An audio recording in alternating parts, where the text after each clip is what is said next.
Voilà, avec Nathalie, on clôt notre premier tour d'horizon et puis ce tour d'horizon de la diversité qui est constitutive de notre donnée humaine et de notre donnée terrienne. Voilà.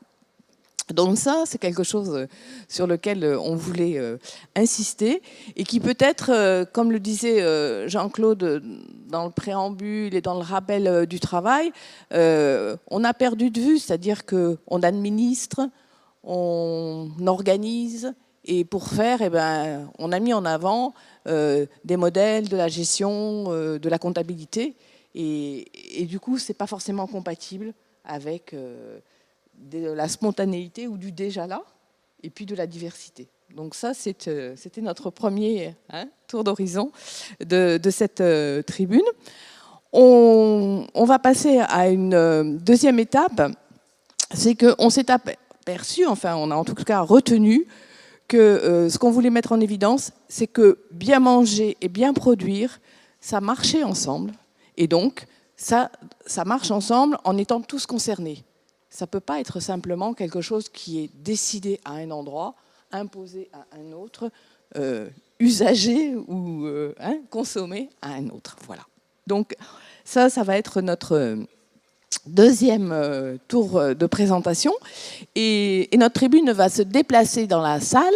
C'est Christine, alors toujours du coin de Finistère, qui va prendre la parole. Bonjour, je prends le témoignage de Mimi, notre amie de Kéréderne, qui n'a pas pu venir, qui fait partie de la CLCV, je ne sais pas si tout le monde sait ce que c'est, consommation, logement, cadre de vie. Donc je vous raconte sa petite histoire.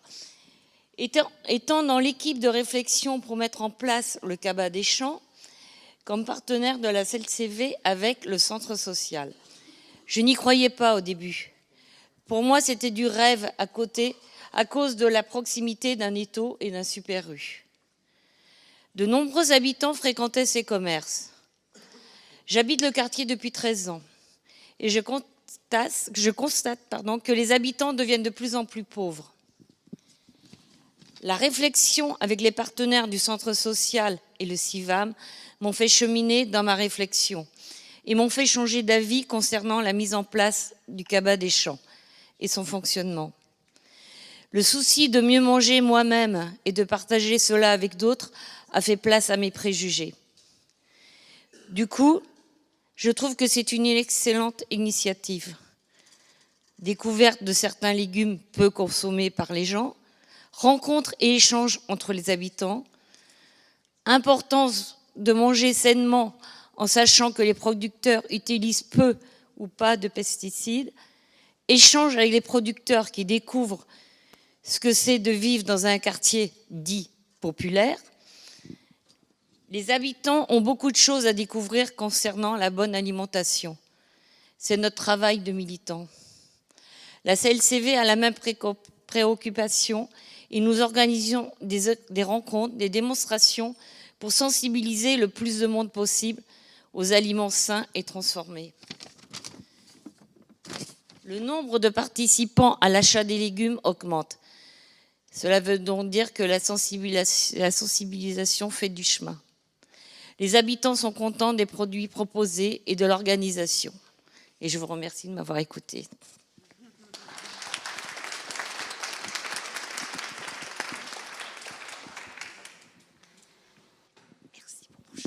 Merci Christine de Kéréderne.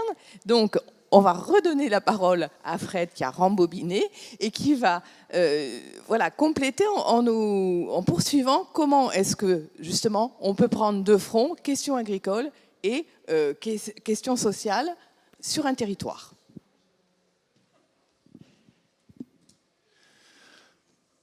Alors, très vite, quand on a commencé à avoir cette idée-là, la question de l'approvisionnement et de savoir d'où venaient les légumes et quels produits on pouvait consommer dans ce cabas s'est posé. On avait en contact au tout départ, on était en contact avec le forum de Ploudaniel. C'est une fête agricole, une grosse fête agricole qui nous a un petit peu conseillé, mais on était vraiment dans un système, et on nous présentait des gros agriculteurs, on n'était pas forcément satisfaits. Et puis les gens ont des contacts, certains dans les quartiers ont travaillé dans l'agriculture, donc connaissaient un paysan. D'autres quartiers, puisque là on parle du quartier de Kérédern, mais il faut savoir que sur Brest, d'autres quartiers ont aussi cette même initiative, puisqu'il y a 4 cabas des champs dans la ville de Brest. Le nôtre est forcément le meilleur parce qu'on est là. Mais les autres aussi ont de très très belles qualités. Et aussi avait un certain réseau. Donc chaque cabas se donne un petit peu les réseaux, et puis d'avoir des producteurs, les rencontrer, nous permet un petit peu d'avoir non pas une charte écrite avec eux, mais en tout cas une charte morale, et de pouvoir ensemble avoir un certain cahier des charges sur la qualité, la façon dont ils travaillent, on va les voir.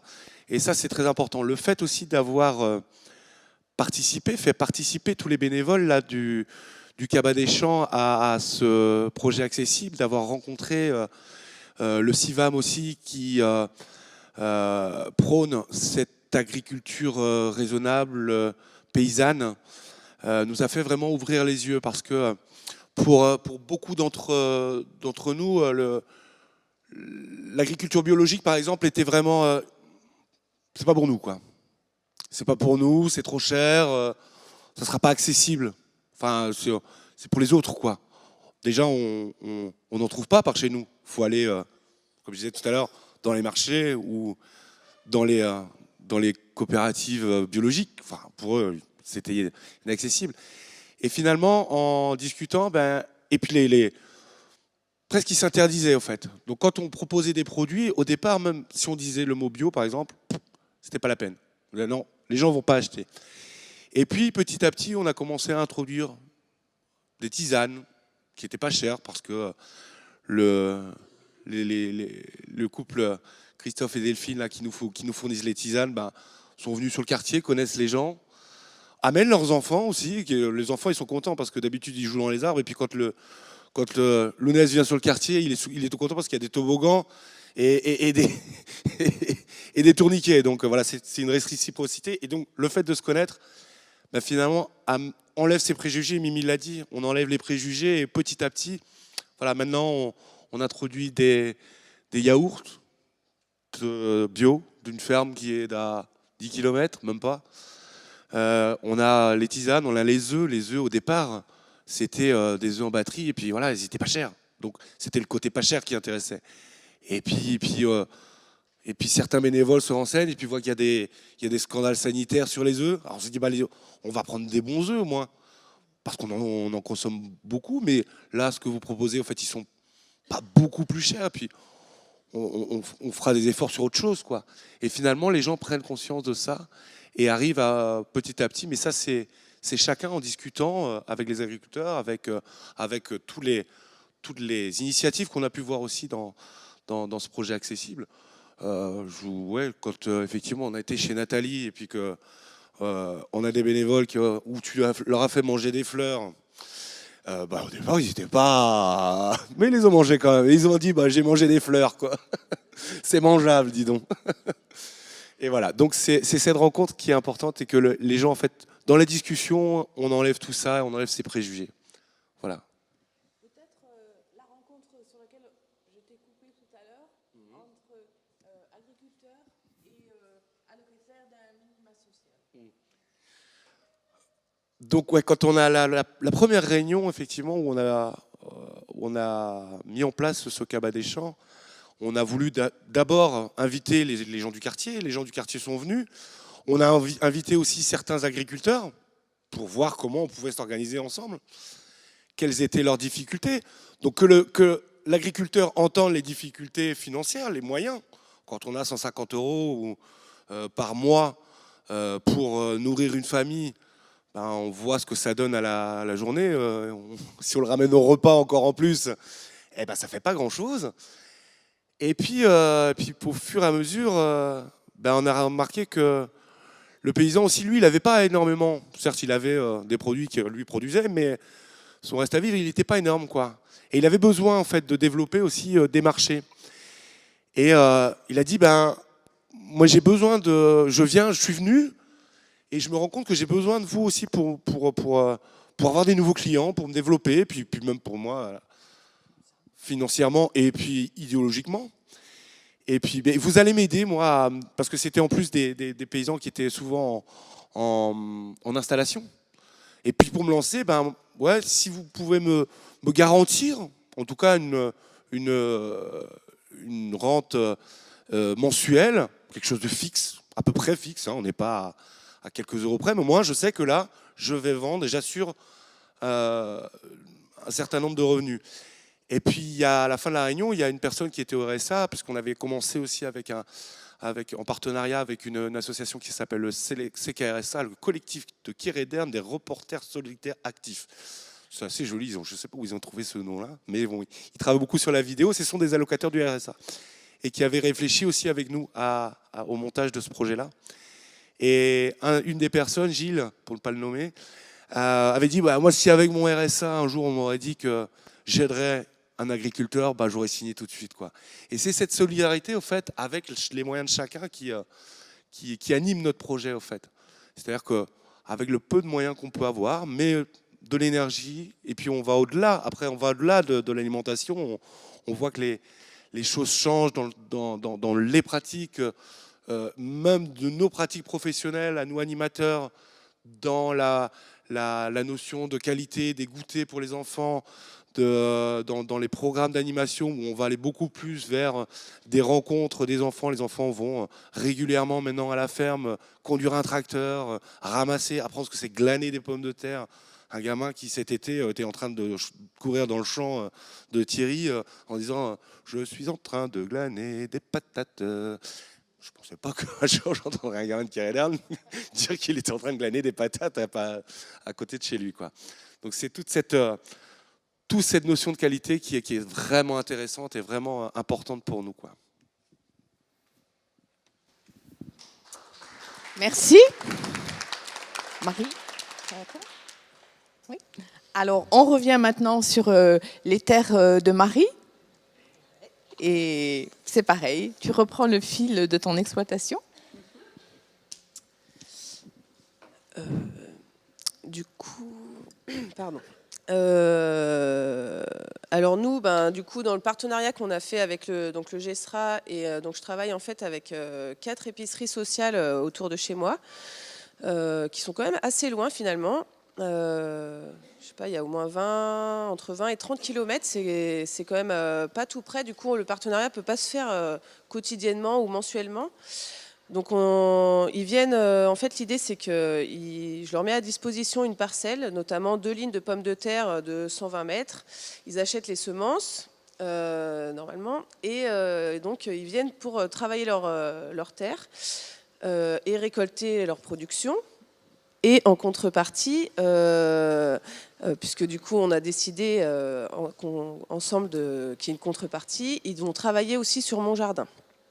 Donc moi, si le jour où ils viennent, c'est le bon jour pour planter, et on va planter ensemble. Sinon, en fait, moi, j'aurais peut-être déjà planté, donc on va aller faire un tour, voir s'il y a quelque chose à faire sur la parcelle, qui est confondue dans les miennes. Hein.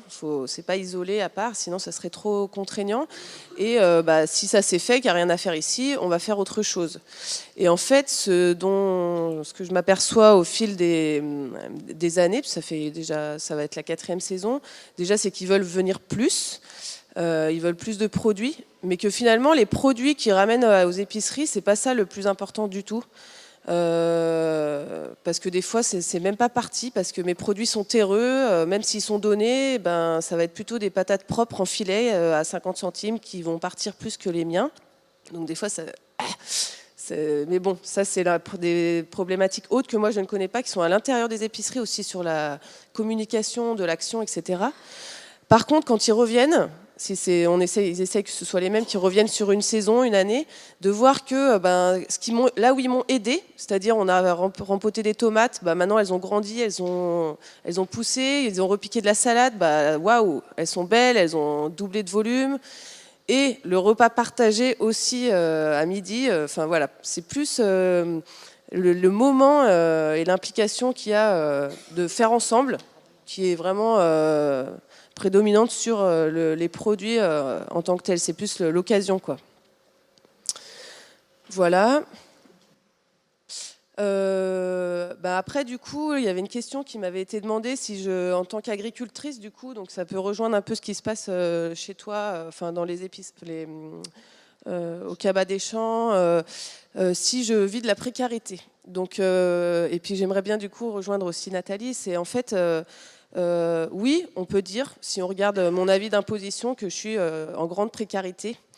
Mais en fait, je ne me considère pas du tout en grande précarité financière, parce qu'en fait, déjà, je mange tout ce que je produis. En fait, la précarité, pour moi, elle vient toucher les besoins fondamentaux, donc le logement, la nourriture, l'habillement et l'amour. Et en fait, du coup, je mange. Bon, je suis logée grâce aux aides sociales aussi, faut bien le dire. J'ai énormément d'amour pour mon métier, pour moi-même, et du coup de la reconnaissance et du coup un bien-être mental. Et le quatrième, je ne sais plus ce que j'ai dit, mais peu importe. Et, pardon ? L'habillement, voilà. Donc ça, on se débrouille, on trouve quand même des habits pas trop chers à droite à gauche, malgré qu'ils ne sont pas forcément de bonne qualité. Du coup, je pense que oui, on peut se considérer dans une même catégorie de précarité, mais par contre, je ne me considère pas dans la précarité. Et voilà, je ne sais pas trop où je veux aller après. Du coup, peut-être la différence aussi entre ville-campagne, c'est que moi, je suis à la campagne, j'avais commencé à dire ça tout à l'heure, c'est sur la vente, j'ai énormément de clients, je fais tout en vente directe, en fait, je passe pas par un intermédiaire. Du coup, avec la surface que j'exploite aujourd'hui, je vis quand même vraiment bien de mon métier. Je gagne à peu près 7 € de l'heure, voilà, pour 40 heures semaine. C'est super, voilà. Même si au bout de 5-10 ans de maraîchage, j'en suis là. Pourtant, je suis une polytechnicienne. Enfin, si vous voulez essayer de faire un grand jardin comme moi, vous verrez qu'il faut une multitude de compétences. Mais je suis très heureuse d'être là où je suis. Et voilà. Et j'espère gagner de plus en plus et du coup de pouvoir être de plus en plus dans la solidarité, parce que du coup ça va aussi être répondre à des sollicitations. On le fait aussi, d'abord j'ai besoin d'être solidaire envers moi, et au fur et à mesure où moi j'ai plus d'aisance, et je peux répondre à des demandes extérieures. Voilà. Merci. Avec vos... Allez-y. Voilà. Avec ces deux expériences approfondies, explorées, déroulées devant nous, voilà, on voit bien qu'on passe d'une catégorie à une autre, que les catégories ne sont pas du tout étanches entre elles, et puis que surtout, tout ensemble, elles communiquent et elles produisent, elles se nourrissent. Voilà, elles ne font pas que de la nourriture, mais elles se nourrissent. Et c'est ça qui nous paraissait particulièrement fort dans cette histoire de la recherche accessible, c'est d'avoir relié ces deux dimensions de la terre et du consommateur, mais de l'humain que nous sommes tous, en termes justement de coproduction. Et voilà.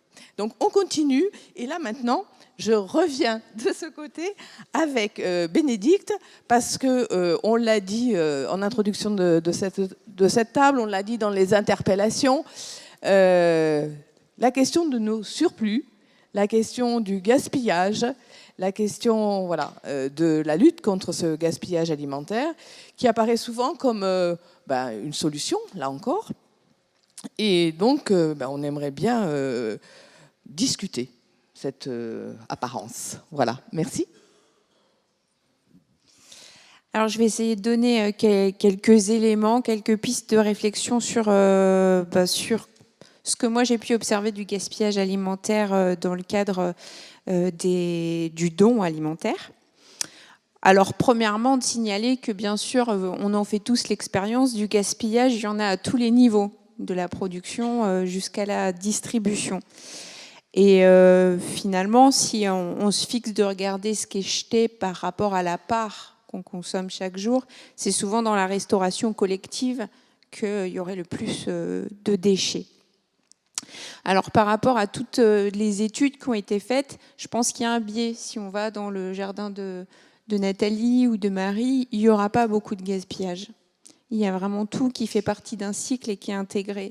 Et que, voilà, quand on va sur d'autres formes d'exploitation, donc c'est peut-être même pas d'autres formes, mais sur de l'exploitation de la terre, là, on va avoir des formes de gaspillage qui sont différentes. Puis on fait une moyenne de tout ça et on se dit, on va proposer un projet de loi, on va faire un rapport issu de ça. Très bien. Donc on a la loi Garot qui a été promulguée en 2016 et puis qui apparaît comme un outil pour faire d'une pierre deux coups. C'est-à-dire on a ce problème, on gaspille trop de nourriture, puis on a des gens qui n'ont pas accès à la nourriture. On n'a qu'à mettre ces deux choses-là ensemble et on suppose que ça va marcher. Alors c'est une bonne intention de se dire ça, mais moi j'y vois un problème éthique. C'est que si ce que une personne décide de ne peut plus pouvoir manger n'est pas bon, alors pourquoi ça serait bon pour les plus pauvres? Si cette nourriture, elle est toujours bonne, moi je suis d'accord pour pas qu'elle soit gaspillée, mais qu'elle aille en premier nourrir les cantines de l'Élysée à ce moment-là. Mais pas qu'on soit sur ce circuit où systématiquement on se dit c'est pas bon, on va le leur donner. Parce qu'à ce titre-là, si on regarde les choses d'un point de vue pragmatique et économique, on voit les pauvres finalement comme une variable d'ajustement.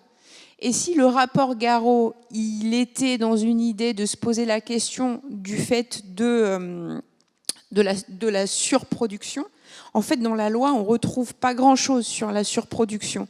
Au contraire, et on a bien cette dynamique en fait de variable d'ajustement qui est hyper dérangeante.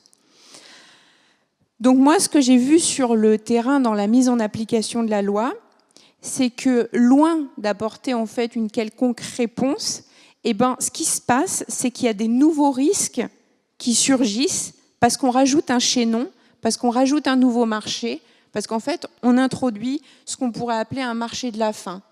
Le produit qui avait perdu sa valeur, on lui a redonné une valeur avec tout un système de défiscalisation. Et là, je fais le lien avec ce que je disais tout à l'heure sur le don. Est-ce qu'on peut encore parler de don alors que la condition du don, elle est donnée avant? Le don, il a pour objet d'être pas du tout garanti. C'est-à-dire que je donne, mais je ne sais pas ce qu'on va me rendre. Et c'est cette incertitude, en fait, qui fait que c'est ce pari et qui donne de l'intérêt à donner. Mais à partir du moment où, en fait, on a conclu dans une convention de don, donc un contrat, et là aussi, c'est un paradoxe avec le don, parce que le don, c'était l'absence de contrat. Donc là, on introduit un contrat qui va nous dire, non seulement je sais qu'on va me rendre, mais en plus, je sais combien on va me rendre. Donc il y a vraiment en fait des choses qui mettent en avant que dans ce qui se déroule de la loi et à travers les conventions de don, on peut avoir la création d'un marché de la faim, avec des conséquences qui sont très bénéfiques pour les grandes et moyennes surfaces. En fait, auparavant, elles devaient payer la destruction des aliments qu'elles ne pouvaient pas vendre. Et au jour d'aujourd'hui, à travers la mise en place de la loi, les associations viennent les chercher gratuitement, donc elles ne payent plus. Et en plus, ils récupèrent une défiscalisation sur ces aliments. Donc pour eux, c'est gagnant-gagnant. Grâce à la convention, ils ont aussi écarté tout risque pour eux d'être responsables d'une quelconque intoxication, etc.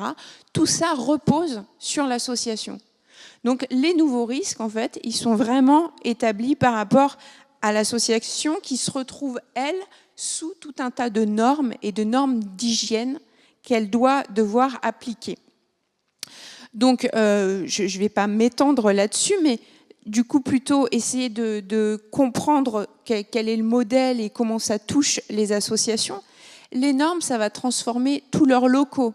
C'est-à-dire il faut qu'ils puissent justement assurer la chaîne du froid, etc. Ça détruit toute une économie du bricolage. Je pense que tous ceux qui sont dans le don alimentaire, ils le savent, on bricole. Et c'est ce qui fait aussi que cet instant, il est incroyable, il est un peu vivant, extraordinaire, c'est parce qu'il y a beaucoup de bricolage. Là, les normes, elles viennent empêcher cette manière de bricoler, d'adapter. Donc ça éloigne forcément du terrain.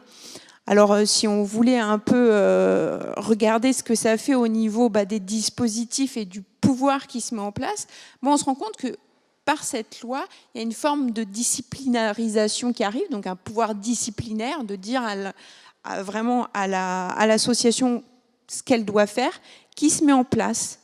Et c'est là aussi où il y a cette question d'éthique qui ressort, c'est que l'État, il utilise la population pour son intérêt, pour répondre à ses obligations à lui. Il n'y répond pas, il ne nourrit pas directement, il ne traite pas les déchets directement, il fait un peu ce micmac qui est contestable. Et surtout, il ne prend pas en compte le besoin des personnes et leur destin. Les personnes, en fait, elles disparaissent. Elles deviennent vraiment cette population qu'on gère. Et donc, il laisse mourir ce qui ne rentre pas dans la norme et ce qui n'applique pas les normes. Et c'est ça aussi qui, moi, me semble important de dénoncer dans le fait de pouvoir parler de violence alimentaire à un moment donné. Donc la loi Garot, c'est loin d'être une bonne solution, en tout cas à mon sens. S'il y en a qui ont d'autres arguments à opposer, je suis preneuse. Mais voilà, moi, ce que j'ai pu lire et observer. Et donc, elle est révélatrice d'injustice et d'exclusion. Et je pense que le paradoxe extrême, et je vais finir là-dessus, c'est qu'au final, ce sont les associations qui sont là pour distribuer de la nourriture comme elles peuvent, qui se retrouvent en bout de chaîne en train de jeter des aliments qu'on leur a donnés sur des dates trop courtes. Et là aussi, c'est scandaleux.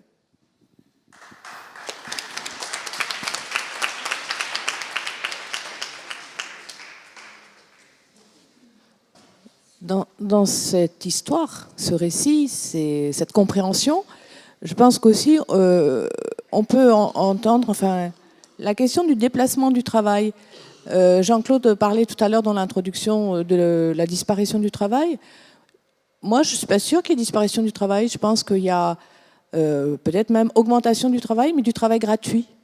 Et que dans notre société, c'est ça aussi. Et je trouve que, voilà, dans l'exemple qui nous est donné, et c'est cette question politique qui nous concerne et que, on fait émerger à propos de l'alimentation, qui n'est pas le seul support de cette question, mais en tout cas qu'on rencontre à cet endroit. Alors du coup, on va revenir chez Nathalie qui a mis en avant tout à l'heure l'alimentation comme premier lien qu'il faut retrouver. Et puis ce que je crois qui est intéressant et qui est très présent dans ton travail et sur ton territoire et même ta propriété, c'est effectivement la diversité de ton travail. Peut-être et de l'accueil et de tout ce que tu pratiques. Peut-être que tu peux nous parler de ça maintenant. Je ne suis pas théoricienne de ce que je fais, tout se fait vraiment à l'instinct. Il se trouve que j'étais nourricière dès mes 18 mois, je crois. Mes premiers souvenirs, je suis en train de donner le biberon à ma petite sœur. Et toute ma vie, j'ai nourri. C'est quelque chose que je sais faire. Je crois que chacun doit trouver sa fonction sur Terre. Et moi, la mienne, c'est de nourrir. Donc, ça peut se faire par toutes sortes de biais, effectivement. Donc, comme je le disais tout à l'heure, nourrir la terre, et puis après, nourrir les esprits, nourrir les ventres. Et nourrir les ventres, ce qui est formidable, c'est qu'on rentre dans l'intimité des gens tout de suite. J'ai fait un tas de métiers dans le culturel et tout ça. Jamais les gens venaient me voir pour me dire combien ils étaient heureux de ce que j'avais fait pour eux. J'avais toujours que les râleurs quand je faisais de l'animation. Alors que depuis que je nourris, c'est les gens qui viennent, c'est ceux qui sont contents. Ceux qui ne sont pas contents, ils ne viennent pas vous le dire, ils ont l'habitude de mal manger de toute façon, donc ils ne viennent pas vous le dire. Mais ceux qui sont contents, ils viennent vous le dire, ils ont des étoiles dans les yeux. Et c'est formidable. Moi, j'ai un rapport affectueux avec les gens et la nourriture que je leur donne. C'est un objet ça nous relie, voilà. Le fait que je les nourrisse, ça me relie avec l'humanité, c'est formidable. Franchement, oui, je plane là aujourd'hui. Je suis un peu barrée comme ça, j'ai l'air un peu barrée, mais je ne le suis pas du tout, au contraire, j'ai vraiment les pieds sur terre. Donc je pratique effectivement l'accueil social, c'est de ça que je pense que tu voulais parler. Mon métier atypique, oui, mais parce que c'est pas vraiment un métier en réalité. Je fais feu de tout bois, je tire des flèches un peu partout. Je fais à manger pour des publics de théâtre, je fais à manger pour des équipes d'artistes, pour J'ai ouvert un restaurant avec des copines aussi. Alors, dans notre restaurant, par exemple, on peut s'attabler et tout l'hiver, là, on a ouvert le 2 novembre, on a servi une soupe à 4 €, mais dans une vraie vaisselle, avec des verres à pied et dans une jolie salle. Comme aussi, on vend que du vin bio et local dans notre restaurant.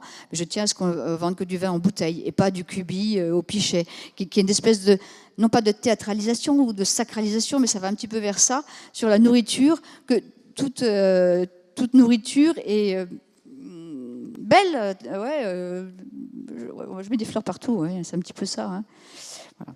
Donc, la vie est belle, nous sommes là dans toute légitimité, la nourriture est là pour nous.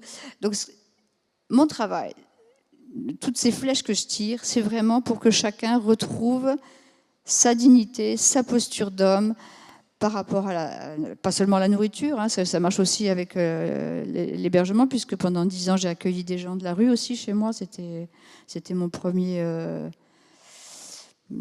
travail de solidarité que j'ai fait. C'était pas un travail d'ailleurs, parce que c'était complètement bénévole. Mais on bidouille, comme tu disais tout à l'heure, là, au niveau financier. Moi, j'ai jamais eu d'argent, jamais. Mais j'ai toujours eu un super lit, plein de bons oreillers et des assiettes rieuses. Et c'est ça que j'enseigne avec... je n'arrive pas à expliquer ce que je fais comme boulot en réalité. Mais je travaille beaucoup. Voilà, ouais, c'est du partage. Voilà, mon travail, c'est partager ce que je sais faire et un art de vivre. Voilà.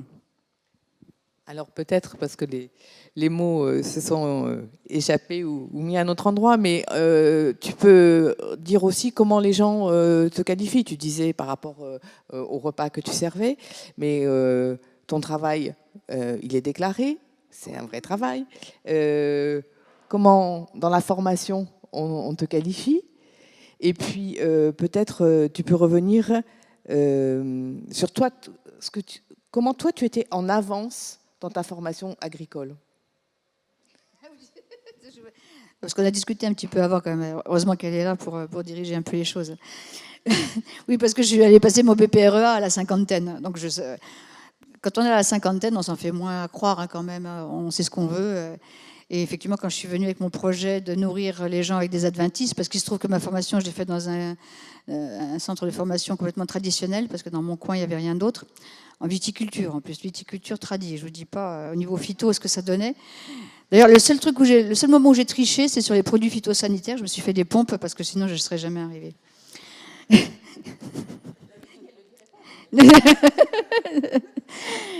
Donc oui, au niveau de la formation, et puis petit à petit, au fur et à mesure des mois, mes profs se sont rendus compte que j'avais un vrai bagage, un vrai savoir et une vraie approche agricole, en quelque sorte, de connaissance de la nature. Le respect est venu petit à petit, mais ça a été vraiment difficile.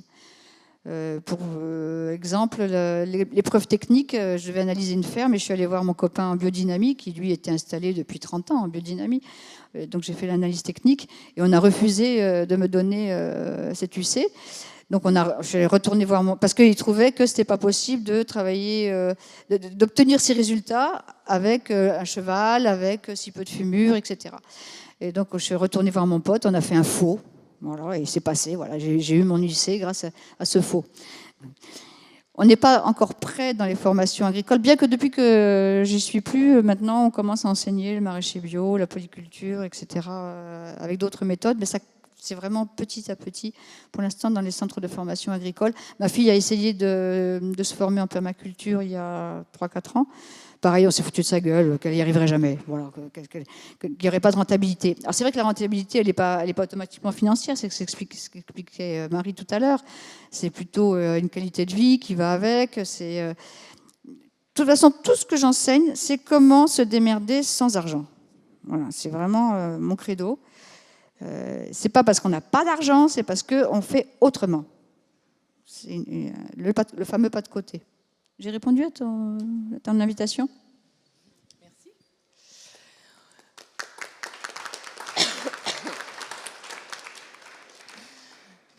Voilà, donc un certain nombre d'exemples et d'expériences personnelles, vous l'avez entendu, et d'autres sont dans la salle, pour repenser cette solidarité alimentaire, pour interroger cette forme particulière qui est le don par l'aide alimentaire. Mais nous, on a beaucoup parlé, on vous a beaucoup transmis et on attend vos questions aussi. Donc, est-ce qu'elles sont repassées? Est-ce qu'il y a déjà des premières personnes pour aller plus loin avec la tribune? Voilà. On vous écoute.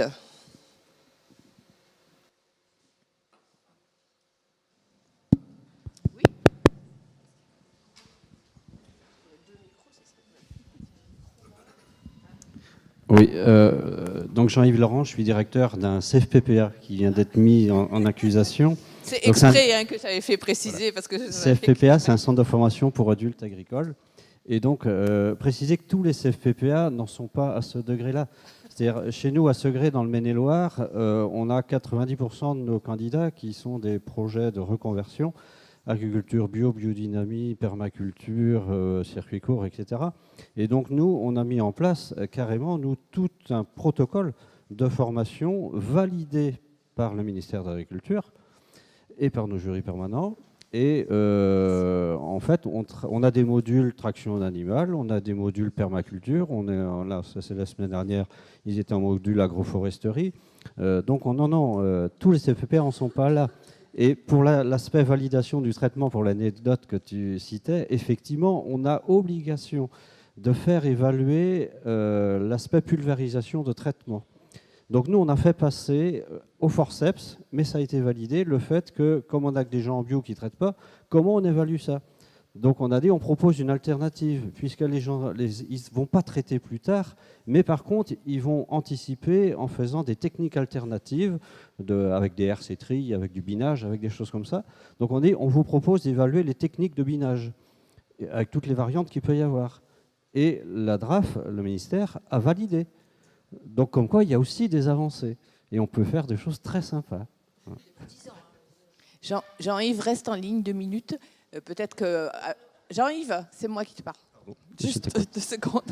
Peut-être on peut compléter, parce que ce que je trouve intéressant, bon, bien sûr, c'était l'Occitanie, enfin le Languedoc, il y a 10 ans, voilà. Et à Ballaruc, il y a 3 ans pour ma fille. Voilà, à Ballaruc. Et Jean-Yves, pays de Maine-et-Loire. Oui. Voilà. Maine-et-Loire, oui. Donc la question aussi auquel on est confronté dans notre grand sujet, c'est qu'on s'est tellement spécialisé que d'un territoire à un autre, on n'a pas les mêmes réponses. Et du coup, il faut peut-être réinventer cette pluralité, cette vision plurielle. Et que là, notre administration, notre organisation, nos politiques, elles ne sont pas en avance. C'est à nous à faire le travail. Et je pense qu'Accessible y a contribué. Ah oui, tout à fait. Oui, oui. Et donc, ça suppose... On a la chance, nous, ministère de l'Agriculture, dans ce grand monde de l'éducation, notamment par rapport à l'enseignement éducation nationale, d'avoir, curieusement, quoi qu'on dise des ministères, un ministère de l'Agriculture qui nous permet d'explorer des pistes nouvelles. Et bon, certes, il y a des référentiels, certes, il y a un cadre, hein, mais en fait, il nous laisse des libertés pour proposer des choses originales, nouvelles. Donc, par exemple, là, nous, depuis 6 ans, on a mis un BPREA, enfin, en gros, c'est un bac pro très terrain, on va dire, hein, un brevet professionnel responsable d'exploitation agricole spécifique agriculture biodynamique.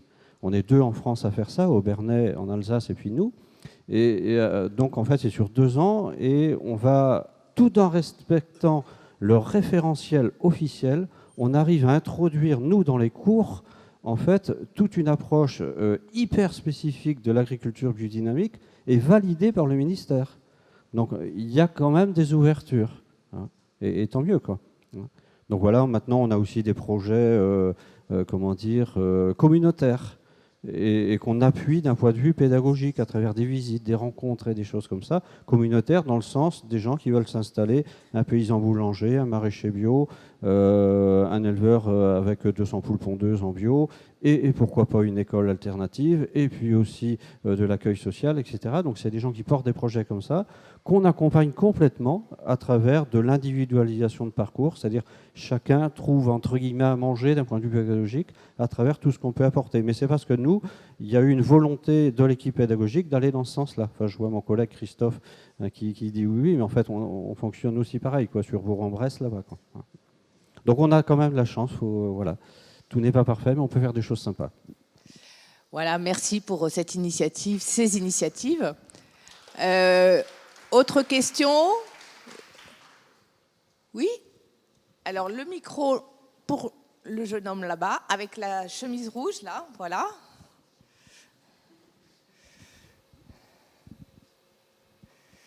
Bonjour, Tanguy Martin, je suis là pour Ingénieurs sans frontières, je suis bénévole. Juste une question, et pas du tout pour donner des leçons, mais vraiment une interrogation qui, je pense, nous oblige tous dans une salle comme ça. Comment est-ce qu'on fait émerger et comment on restitue la parole des publics bénéficiaires de l'aide alimentaire dans des événements institutionnels comme ça? On a des paysans, des paysannes qui sont intervenus et qui ont porté une parole, mais on a encore besoin de médiation, en tout cas c'est l'impression que ça donne, pour porter la parole des bénéficiaires directs. On n'a pas les deux bouts de la chaîne dans notre discussion et c'est dommage et quelque part même c'est peut-être violent. Donc comment on fait voilà. Moi, je n'ai pas de réponse. Je pense qu'il y a plusieurs personnes ici qui peuvent le dire. C'est vrai qu'on est accueillis par le Palais de la Femme, que je pense il y a eu des tentatives ou des possibilités vues avec les équipes, mais qui n'ont pas pu être menées à leur terme. Voilà. Les bénéficiaires ou les consommateurs ont été présents dans les actions de terrain. Peut-être que, je ne sais pas, comment vous pouvez, au Cabas des Champs ou dans les rencontres qui ont été faites sur les différents territoires, témoigner de ça, parce qu'effectivement, bon, voilà, entre le déplacement et la grande organisation nationale d'aujourd'hui, et puis le quotidien du projet, on est peut-être encore à deux vitesses, tout à fait. Je crois que sur certains projets, on peut le faire. Vous avez écouté Mimi tout à l'heure, qui est à 600 km d'ici, avec Christine, avec Roland. Nous, quand on a travaillé sur ce projet accessible, il était forcément obligatoire que les bénévoles, mais les bénévoles qui bossent aussi pour eux, c'est-à-dire qu'ils sont consommateurs aussi, ils sont dans cette réflexion et ils sont acteurs et ils sont bénéficiaires, mais consommateurs tout simplement de cette bonne alimentation. C'est eux qui la choisissent. Voilà, Véro est là. Voilà.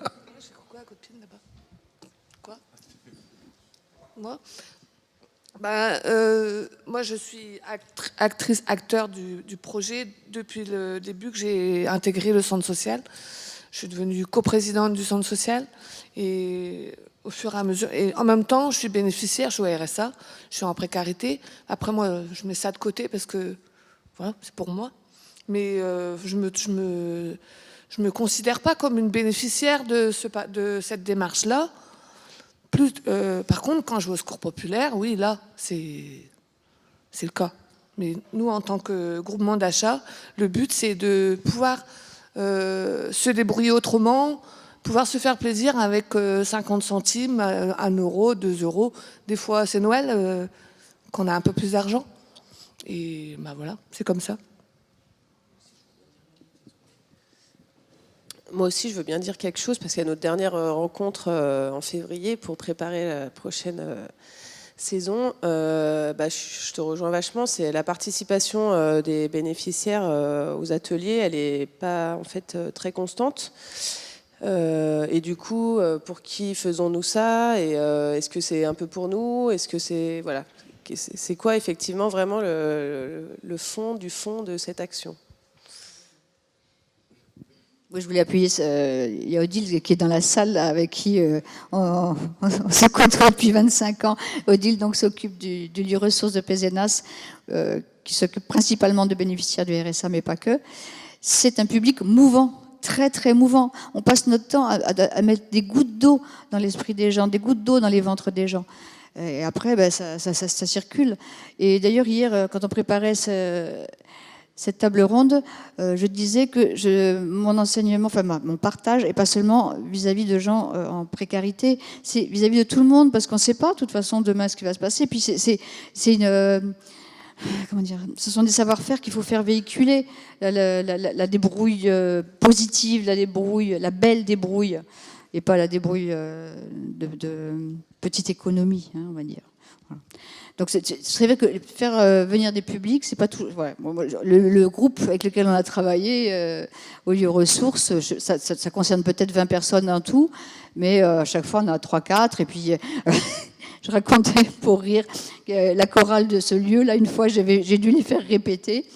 On a répété un chant parce qu'on devait participer à un événement occitan. Et je l'ai fait répéter un soir. Déjà, ça a été très compliqué parce que tout le monde avait amené à manger et à boire. Les répétitions étaient un peu compliquées. Et le jour de la représentation, quand le groupe arrive, c'était pas les mêmes. Donc la répétition de chant, j'avais travaillé avec des gens qui n'étaient pas là, et donc on allait chanter ce chant avec des gens qui ne l'avaient pas appris. Voilà, c'est un petit peu comme ça que ça se passe quand on s'occupe de solidarité, et c'est compliqué d'avoir des gens, un public stable. Je vais juste ajouter, en essayant d'être aussi précautionneuse dans ma réponse que vous l'avez été dans votre question, mais je crois qu'il faut, je le dis de ma casquette de travailleuse sociale et en tout cas au croisement des citoyens et des citoyennes. Je crois qu'à un moment donné, a émergé sur la place publique, et c'est bien, a émergé la question de la parole des personnes concernées. C'est comme ça qu'on dit, c'est notre jargon, dans la branche sociale.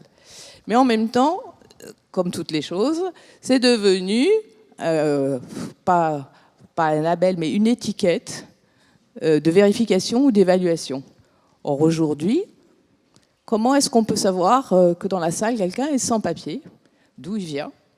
Comment est-ce qu'on peut savoir à la tribune que quelqu'un est concerné par l'aide alimentaire? Dans une promotion d'étudiantes et d'étudiants, combien sont concernés par l'aide alimentaire? Voilà, l'aide alimentaire, elle nous concerne tous. Et est-ce qu'on est bien attentif que les personnes concernées vont s'asseoir là où on construit les solutions, là, voilà, où on les met en chantier?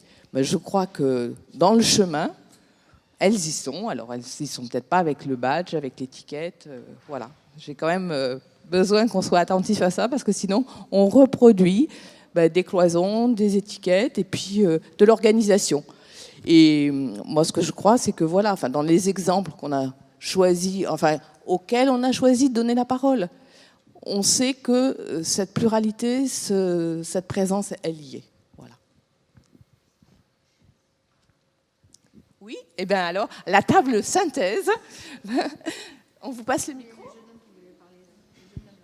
Pardon, vous vouliez parler?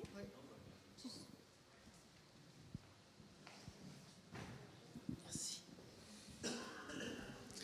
Donc on a ça marche, oui. On a collecté quelques questions et on a essayé de les rassembler. Donc il y a un thème qui ressort plusieurs fois, c'est le lien et la façon dont on peut relier la description des différentes expériences que vous avez présentées avec la définition, la réflexion sur une nouvelle politique alimentaire. Et au sein de cette politique alimentaire, quelle place on peut donner à l'aide alimentaire? Est-ce qu'elle a vocation à disparaître ou est-ce qu'elle a vocation à se transformer? Donc voilà, comment on fait le lien entre vos expériences et les réflexions qui sont menées sur une nouvelle politique alimentaire et notamment sur la dimension aide alimentaire.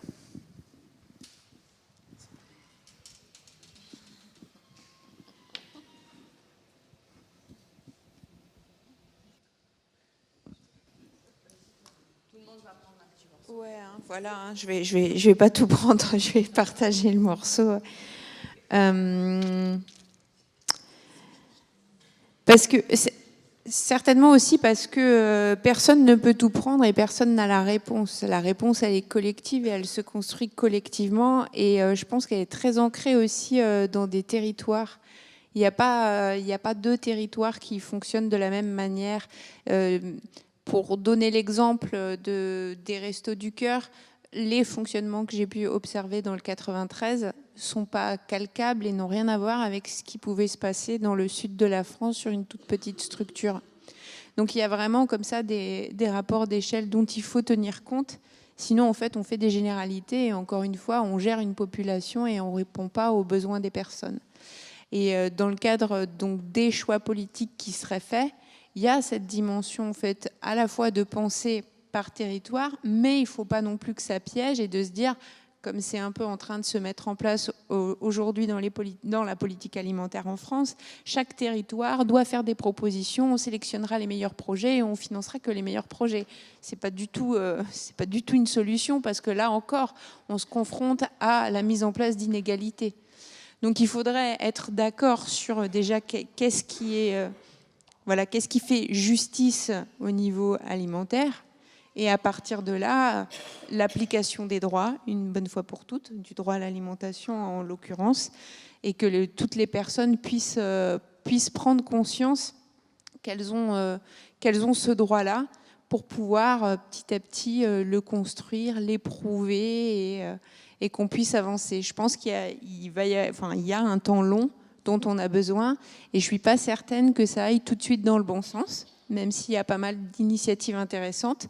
Et voilà, il y a un rapport de force aussi un peu à inverser, parce que ce qui est la norme aujourd'hui, et il y a beaucoup de questions qui ne se posent pas par rapport à l'aide alimentaire, c'est que si on a faim, on mange, et que donc tout ce qui va être donné, c'est forcément bien. Et ça, il y a une déconstruction à faire qui est assez compliquée, je pense, pour arriver à changer l'état d'esprit de tout un chacun et faire comprendre que l'accès à l'alimentation et le droit à l'alimentation, c'est pas juste remplir un ventre, ça va vraiment au-delà de ça, et que cet au-delà, il va nécessiter en fait de changer tout un tas de mentalités. Je ne sais pas après où chacun en est par rapport à cette réflexion-là, mais je sais que pour beaucoup de personnes avec qui je discute, le fait que les personnes qui ont recours à de l'aide alimentaire ne choisissent pas, c'est pas grave, elles mangent. Et du coup, qu'est-ce qui est grave, qu'est-ce qui n'est pas grave, qu'est-ce qui est normal, qu'est-ce qui n'est pas normal. Et il y a tous ces sujets à mettre sur la table. Alors, moi, je ne suis pas dans l'officialisation, la politique des choses, mais plutôt dans des actions de terrain marginales. Je le reconnais, je ne cherche pas à faire avancer les choses au niveau politique, mais à agir aujourd'hui et maintenant. Par exemple, je reviens toujours avec nos actions avec le lieu ressources. Quand on fait un réveillon avec le lieu ressources, les uns payent pour les autres, on ne sait pas qui a payé, qui n'a pas payé, et tout le monde mange un super réveillon dans une super ambiance avec de la musique, etc. Quand je fais les repas pour le public de théâtre, le repas complet est à 8 €, entrée, plat, dessert, dans de la vraie vaisselle, etc. À 8 € minimum. Si les gens veulent donner un peu plus, ils donnent un peu plus. Sinon, c'est moi qui ai passé un peu plus de temps là-dessus, c'est pas grave.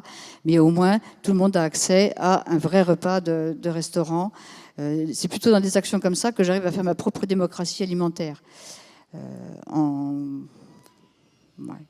faisant un peu au Robin des Bois, on va dire. Voilà. On n'est pas obligé de se penser comme du passé. Je pense que la question, elle est aussi dans le présent. C'est pas parce que, dans les échanges que nous avons eus, tu as pu être taxé d'agriculture du néolithique. On sait aussi, justement par rapport à la terre, qu'on est dans des cycles. Donc les cycles, ça veut dire qu'on peut revenir, qu'on peut approfondir.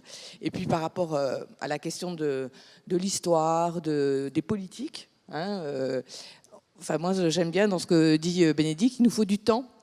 Quand j'ai introduit sur la solidarité, il a fallu un siècle de conflits, de débats en France, puisque c'est là dont on parle, pour que la solidarité devienne une pensée politique. Il faudra peut-être encore du temps pour que la solidarité alimentaire prenne une autre allure, mais ce qui est très intéressant, c'est qu'elle est au travail et que notre journée aujourd'hui contribue. C'était hyper personnel ce que je disais. Je ne dis pas qu'il faut suivre mon exemple du tout, mais moi j'en suis là. Voilà, moi je suis fatiguée d'aller discuter. Voilà, je fais. Très bien. Alors, disparaître ou se transformer, quels sont les autres avis? Marie? Disparaître et se transformer ou se transformer et... Non, mais je rejoins, on ne peut pas labrer pendant longtemps. Voilà, je pense que le projet que nous on a mené, c'est les gens n'ont pas attendu d'avoir des injonctions politiques, ils ont fait quoi. Et si on attend que même toutes les autorisations, des fois on peut se planter, mais Je prends l'exemple souvent des jardins partagés aussi. Sur Brest, on est une association qui s'appelle Vers le Jardin, qui, au départ de leur aventure, c'était des habitants pareils qui ont dit on a envie de jardiner, on a un bout de terrain, on y va. Si la mairie vient nous voir, on rediscutera, mais on fait. Et on n'attend pas des injonctions politiques, etc. Quoi. On y va, quoi.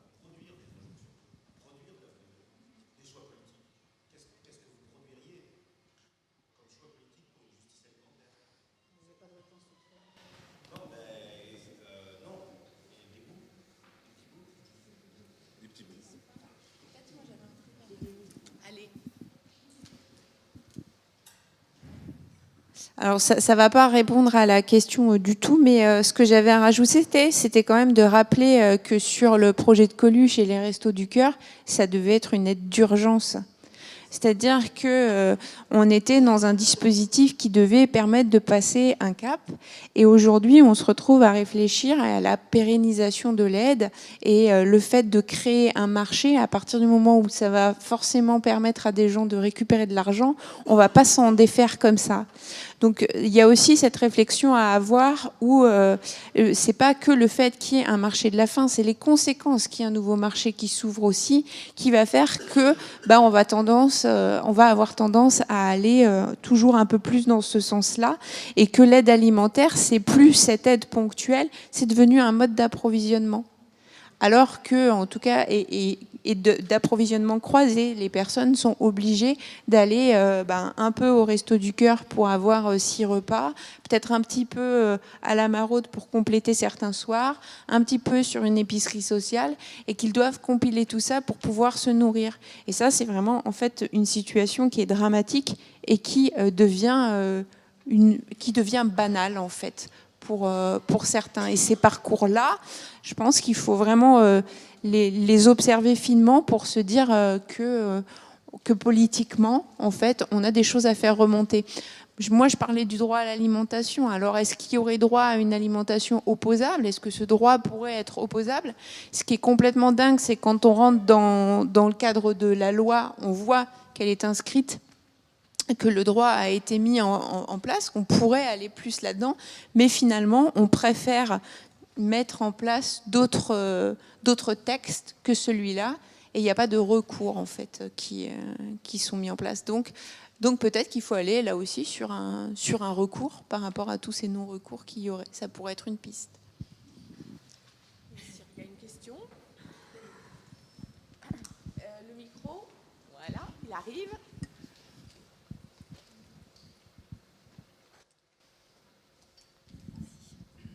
Bonjour, Cyrielle Denartigue, je travaille au réseau Action Climat sur les questions d'alimentation. Je voulais prolonger le débat sur la question des politiques publiques. Effectivement, il n'est pas question de créer des injonctions, mais au contraire de nous-mêmes faire des injonctions à destination du gouvernement. Je pense que c'est plutôt dans ce sens-là qu'il faut se poser la question. Moi, je me pose la question de la politique agricole commune, en fait. C'est une énorme machine et surtout une énorme manne financière qui va peut-être pas aujourd'hui au bon endroit. Du coup, pour moi, derrière, il y a la question de la souveraineté alimentaire de la France, c'est-à-dire que une assiette bonne pour tous, c'est des fruits, des légumes, des légumineuses, une bonne viande, etc.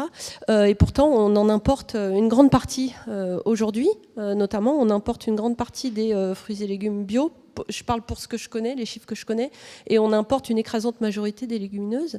Du coup, est-ce qu'il ne faudrait pas complètement réorienter les aides PAC, notamment vers les types de production sur lesquels on a besoin pour nourrir les gens d'une bonne façon, pour nourrir les gens avec des bons produits. Du coup, je m'adresse peut-être plus à vous deux qui êtes paysannes pour connaître votre avis et votre ressenti sur la PAC telle qu'elle est aujourd'hui. Voilà.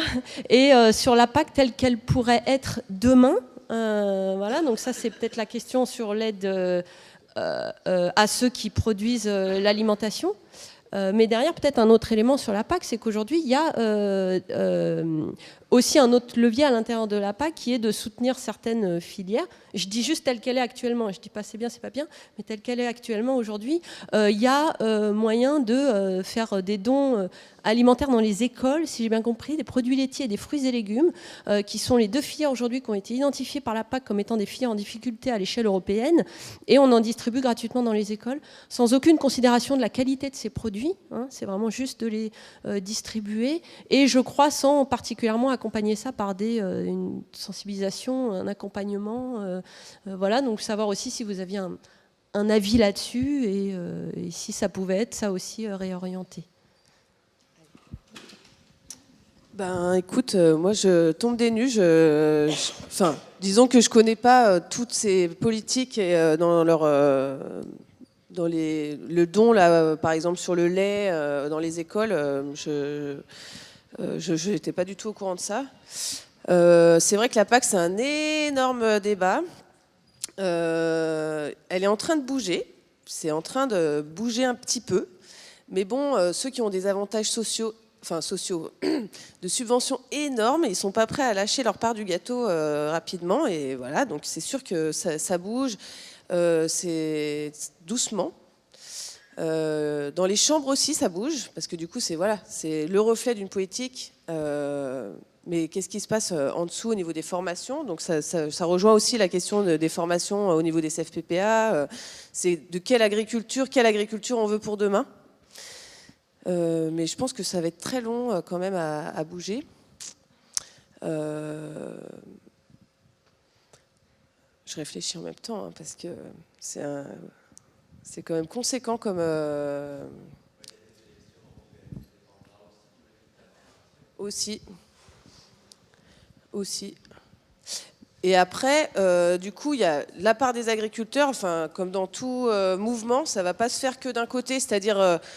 que le consomme-acteur, nous comme on l'appelle aussi hein, dans notre jargon du pouvoir qu'on a tous, tout un chacun de favoriser les importations de produits ou de local. Donc c'est aussi qui d'entre nous vont acheter nos produits chez des producteurs locaux en donnant notre argent sur une économie locale et pas à l'international aussi. Après ça rejoint peut-être l'histoire de la valeur de la nourriture. Quel coût on peut avoir en local. Mais moi, je me rends compte, pour avoir fait des études, que je suis beaucoup moins chère qu'un supermarché en conventionnel, par exemple.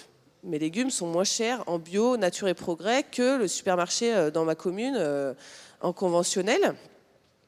Et si on compare en valeur nutritive, je suis carrément 10 fois moins chère. Sans vouloir me jeter des fleurs.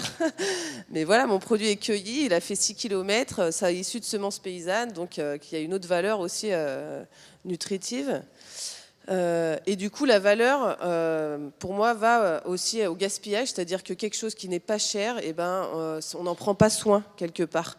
Et du coup, s'il y a des aides d'un côté, ça produit quelque chose qui est peu cher, qu'on vend pas cher, les gens ils achètent un poulet à 3 € le kilo. Non mais vous vous rendez compte quelle estime on peut avoir d'un animal d'une viande qui vaut ce prix-là? C'est juste pas possible en fait. Entre l'âge du poussin, qu'est-ce qu'il a mangé, comment il est élevé pour arriver à ce prix-là, c'est juste qu'il y a... on n'élève pas de la nourriture, enfin c'est plus des animaux quoi, c'est un support quoi, voilà. Et cette valeur nutritive, il y a eu des études faites, pour être satisfait nutritivement, on va devoir bouffer 10 poulets contre un poulet fermier. Donc c'est de quoi on parle, qu'est-ce qu'on mange et comment les consommateurs on peut être aussi vraiment moteur du changement en fait. Et après, oui, dans les chambres d'agriculture et au niveau des agriculteurs et des syndicats, des différents syndicats, on continue de militer et d'encourager la paysannerie, en fait. Voilà. Juste avant de passer à un autre commentaire. C'est tellement marginal ce que je fais que je suis absolument pas concernée par la PAC. C'est même pas la peine que j'essaie de demander quoi que ce soit. Je sais pas, vraiment, je sais pas quoi dire à ce propos. Je vois trop de gens autour de moi qui en sont trop dépendants, par contre, dans les petits éleveurs et tout. S'ils n'avaient pas la PAC, ils ne vivraient pas. Il se trouve que moi, j'ai cette chance-là de ne pas être concernée par la PAC. Du coup, je suis obligée de me démerder toute seule et de trouver un système viable. Je trouve que c'est une chance pour moi. La question de la PAC, c'est aussi la question du débat public. Hein. Est-ce que là, dans le rapprochement entre les consommateurs citoyens, les consommateurs citoyens producteurs, c'est aussi ça, c'est-à-dire peut-être qu'à enfin, en tout cas pour accessible, on a un peu répondu à la question en disant que nous on voulait remettre l'aide alimentaire à la question, à sa place d'urgence. Donc on veut la transformer.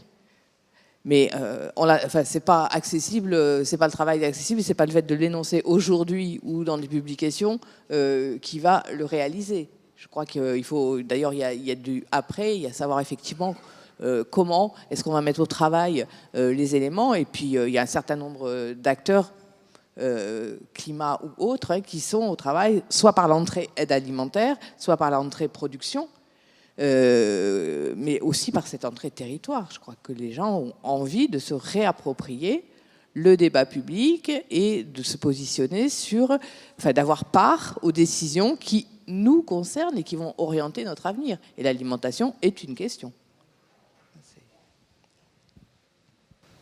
Oui.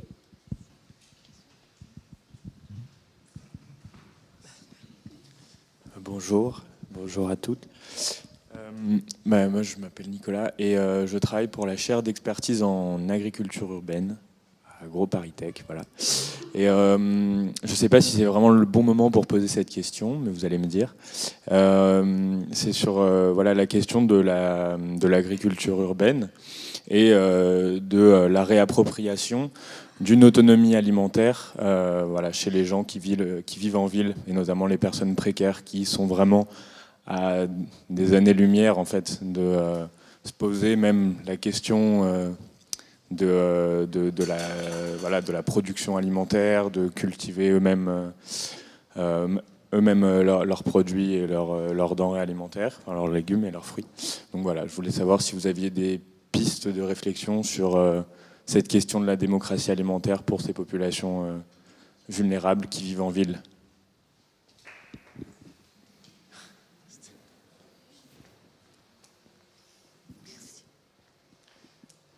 La question de l'agriculture urbaine, elle a été croisée hein, dans les